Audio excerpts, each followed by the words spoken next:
Nazis are burning books. They had the Olympics there where they tried to show the world that they're not bad people. But now we want to talk about another incident in the late 1930s. Okay, and this is where a lot of people realize that the Nazis aren't just talking about being violent, they're taking it seriously. There's an incident in November 1938 called the Night of Broken Glass. Right? Nobody likes broken glass. I had a paper cut from a piece of broken glass yesterday. Ironically, it didn't cut me as bad as it could have. That's a story for another day. All right. Now, the Night of Broken Glass, here's what happens. One night in November 1938, and I'll tell you why here in a second, Nazi officials encouraged German citizens to loot, destroy, and otherwise set fire to Jewish businesses, Jewish homes, and synagogues. You can see here that local businesses were terrorized, vandalized by having their glass broken out and all the stores looted. You can see the remains of a synagogue, which is like a Jewish place of worship, burned out. And this happens all over Germany. They're like, hey, you know where some Jews live? You know who owns, like Jews who own businesses? Go destroy their business, take their stuff, and make it your own. Right? Look, we know that they don't like the Jews, but why are they getting violent all of a sudden? This is really bizarre. You're going to find this to be strange because most people wouldn't know this. They talk about this event, the Night of Broken Glass, but most people don't talk about why it happens. Here's why. In France, you know how countries have ambassadors that go to other countries? Well, Germany had an ambassador in France, and this ambassador was assassinated by a Jew there. And so to retaliate, Germany said, we'll show those Jews, you assassinated one of our ambassadors, so we are going to destroy all your businesses, homes, and places of worship. Does that seem like, I don't know, a wee bit dramatic?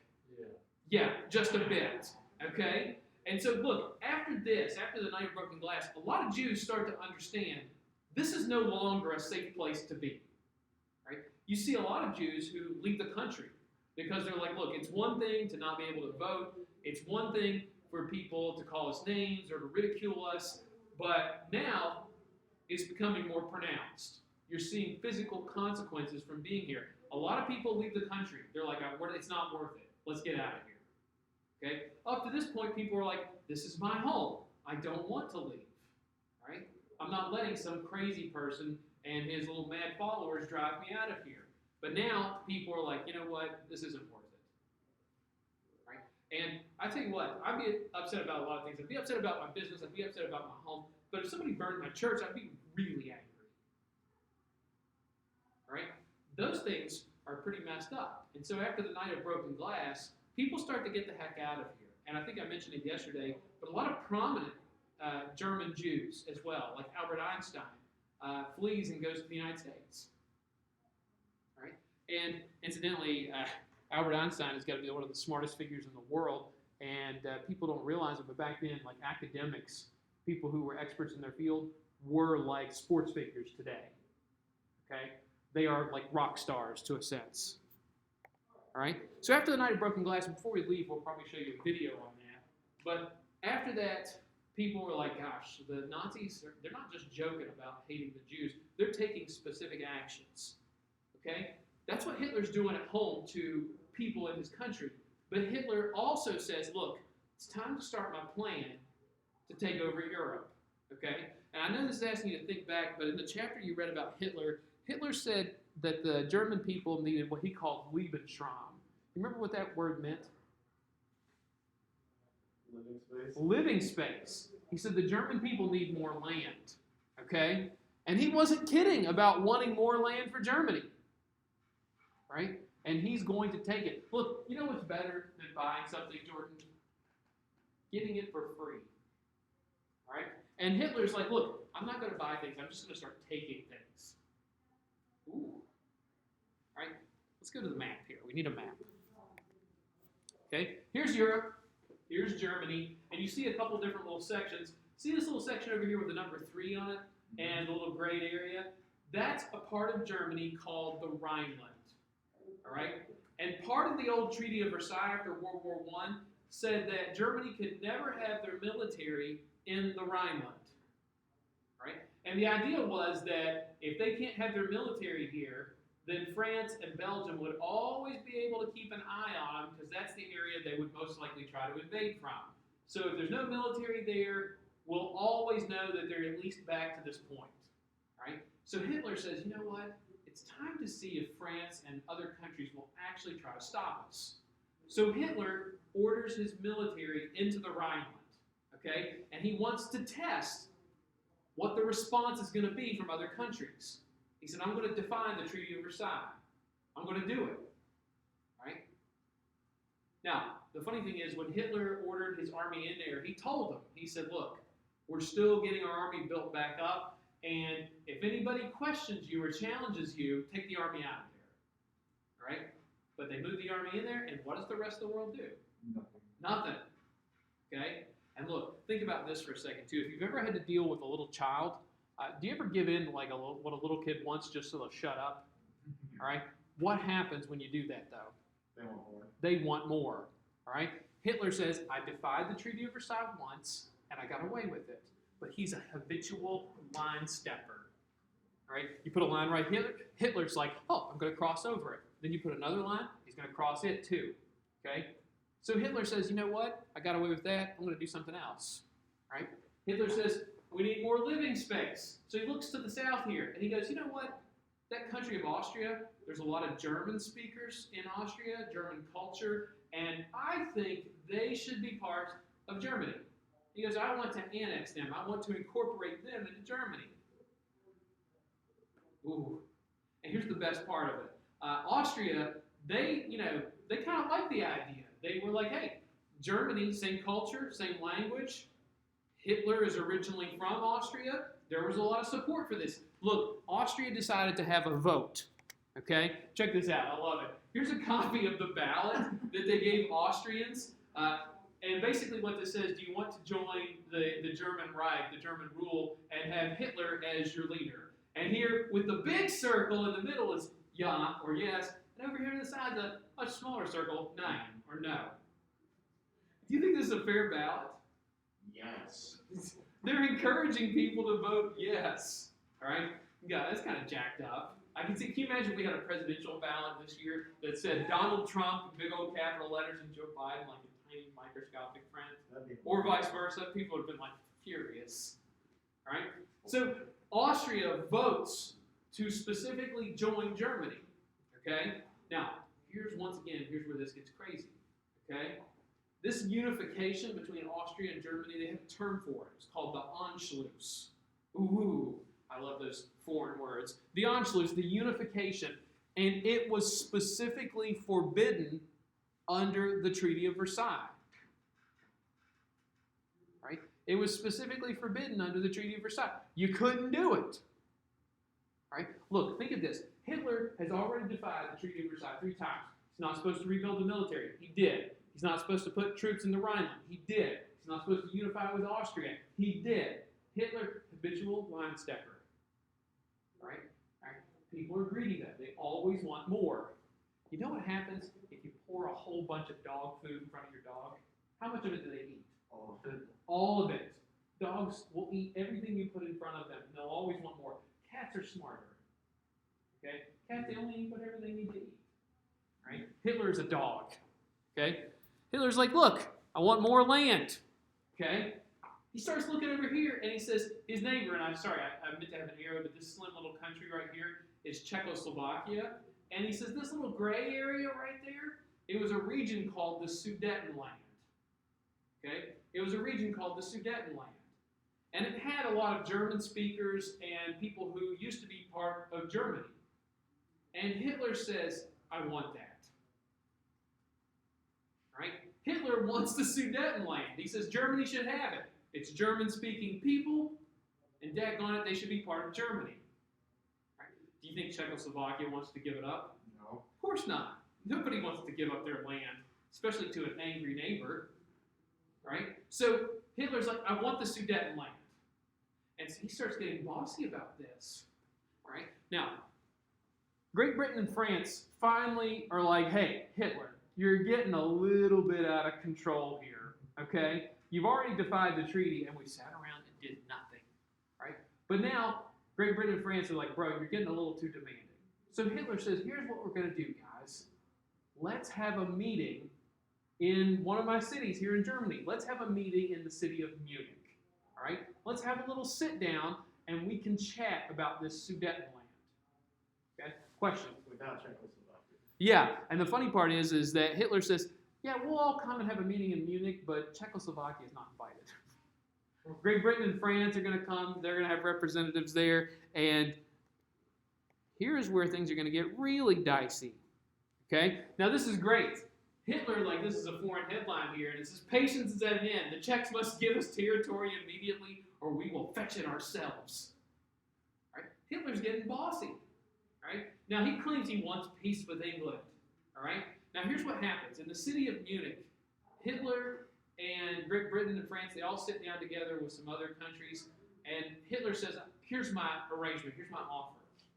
You let us, Germany, have that Sudetenland, that little gray strip inside of Czechoslovakia, and he says, you do that, and I will not make any more territorial demands. I'll not ask for any more land. This is it, the last piece of land that I could ask for. Right? And Great Britain and France, what do they say? Sure, they agreed to it. Now, here's one of the things that's important to remember. Why would Great Britain and France let Hitler have what he wanted? Not you. What's still fresh in the minds of people in Great Britain and France? World War I. They're trying to avoid another major conflict because they remember the death and destruction.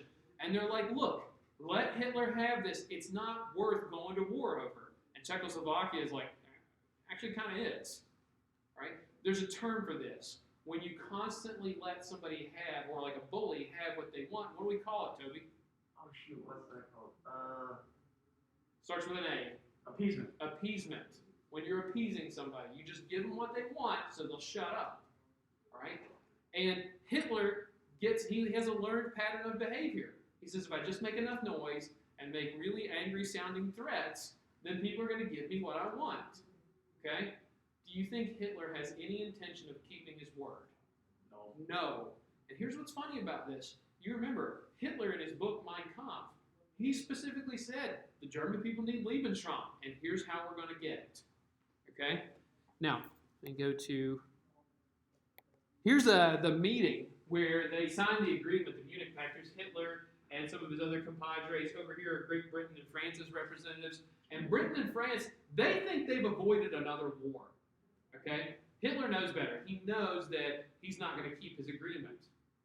Okay? When Great Britain's prime minister flies home, this guy right here, you don't need to remember his name, but his name was Neville Chamberlain.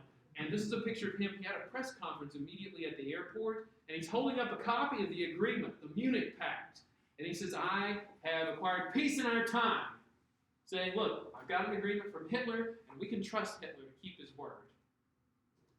Right? You trust the one guy on the planet that will not keep his word. Okay? And so he thinks, we've got peace in our time, we've avoided another conflict. Hitler has other ideas, though. He's not done. Remember, habitual line stepper. Okay? Let's move forward here.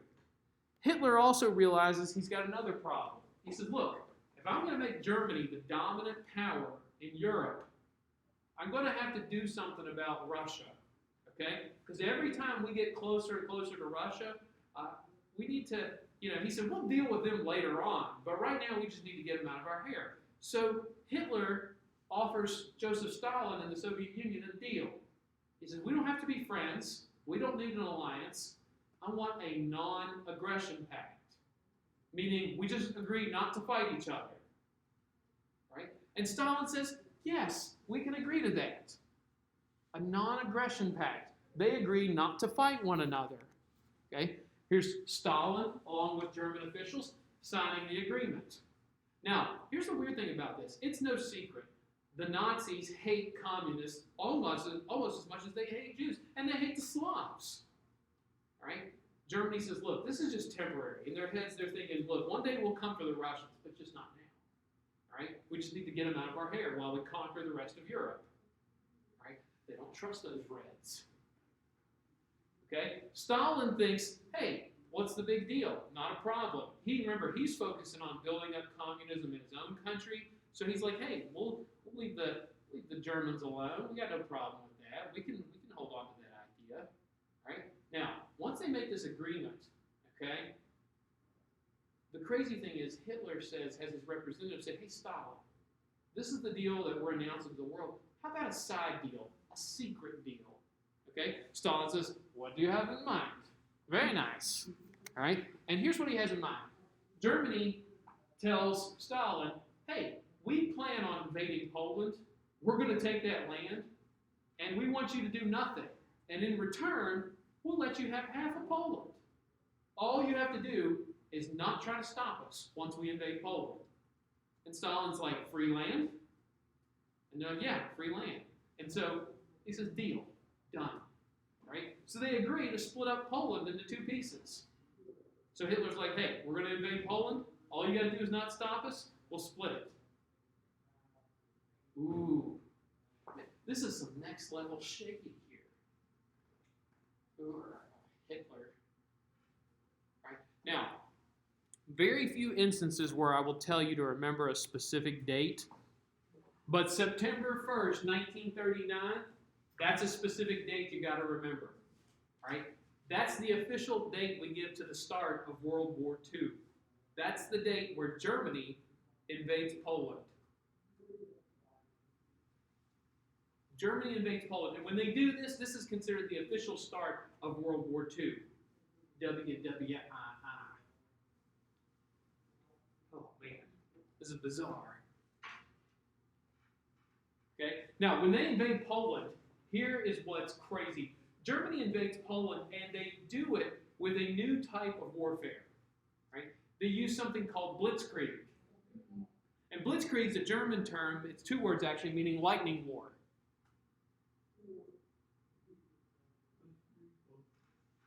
Okay? And here's what it is, and this is a new concept at the time. Remember in World War I, we talked about our terms like regular foot soldiers. What do we call them? No, starts with an I. Infantry, right?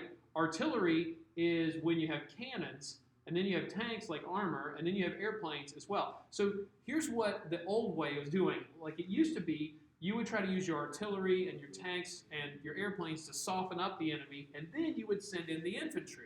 Okay? You do one thing at a time. Right? The Germans said, what if we could coordinate all of them together?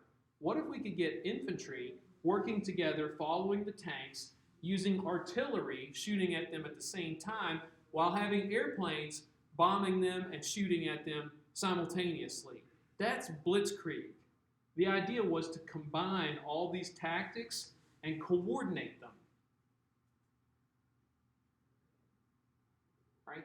And that is something that Poland and other countries were totally unprepared for. They don't know how to deal with it. Right? They overrun Poland in 3 weeks. And I know you're not military historians or anything, but if you can completely overrun a country in 3 weeks, that's achieving something. Especially a nation the size of Poland. Right? Poor Poland. They surrendered in a matter of weeks. Okay? Now, here is something where things get a little bit bizarre. When Poland surrendered, even the Nazis were a little bit surprised by how quickly they were able to conquer Poland. Okay? And Hitler and the Nazis had a problem. Right? The problem was that in Germany itself, remember, not many people living in Germany were Jews, right? There was only like 0.5% of the country were Jews. But when Poland surrendered, they had more than 3 million Jews living there, okay? And Hitler and his top Nazi officials were talking about, what do we do about, they called it the Jewish problem or the Jewish question. What do we do with all these Jews, right? Because a lot of people were like, well, we can always deport them or get rid of them. And then they eventually come up with what they refer to as the final solution. Right? The final solution to the Jewish problem or the Jewish question. What's the final solution? What is it? And ultimately, what do they do with camps with those people? They kill them. They said the final solution is to exterminate the Jews, to get rid of them. That's the final solution. The best way to not have to deal with them is to simply get rid of them. Can you imagine even having that conversation? Like sitting around and be like, what do we do with all these people? There's too many of them. And like, we shoot them, we kill them. And you're like, well, it's not very efficient. Okay? I'll show you a couple more pictures here. All right? Here are the Germans marching into Poland victorious, and they were always known by that like stern, like one-side-legged walk they called goose stepping. And you've got that straight-legged walk that they were known for. Now, like, militaries used to do that frequently, but now they don't because it's associated with the Nazis. And when they get there, originally when they start implementing the final solution, okay, they start shooting them, but they were like, that's too inefficient. And back home, remember, what were they doing to the mentally disabled people and the mentally impaired? They were gassing them. And so they said, you know what? We have a more efficient way to do this. We can gas them and burn them. Okay? Now here's what's bizarre. Here's a term that people forget too. I was drawing this for third mod, but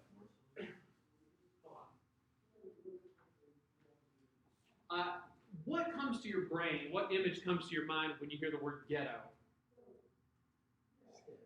So sketchy, right? If I take you down to Huntington over towards the west end, you're like, well, man, we're in the ghetto. It's a rundown part of town. Okay? Here's what the Nazis did with Jews initially after they captured them. Let's say here's the city. This square is a city in Poland. They find the crappiest part of town, like let's say here's where the crappiest part of town is, and they put all the Jews in the crappiest parts of a city, right? And we refer to that as the ghetto. And they were holding them there in the crappy part of town until concentration camps could get built to send them there. It's like a giant holding pen. That's what the ghetto was, right? And so they're like, hey, we'll keep them in the ghetto. And they literally put brick walls around that section of the city so they couldn't escape. So you imagine them doing this, and they're like, we have to keep them in the ghetto until the concentration camps are built. And the Jews have no idea what's happening to them, right? Because nobody had ever tried to wipe out an entire race of people like this on this type of level. Fun fact, somebody asked this third mod, it was a good question. What percentage of the Jews in Europe are going to die as a result of concentration camps and what we would call the final solution? Any guesses?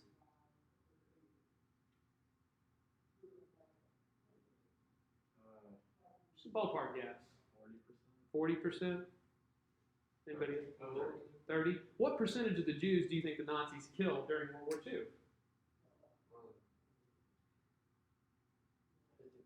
55. Emma, you want to throw a guess in?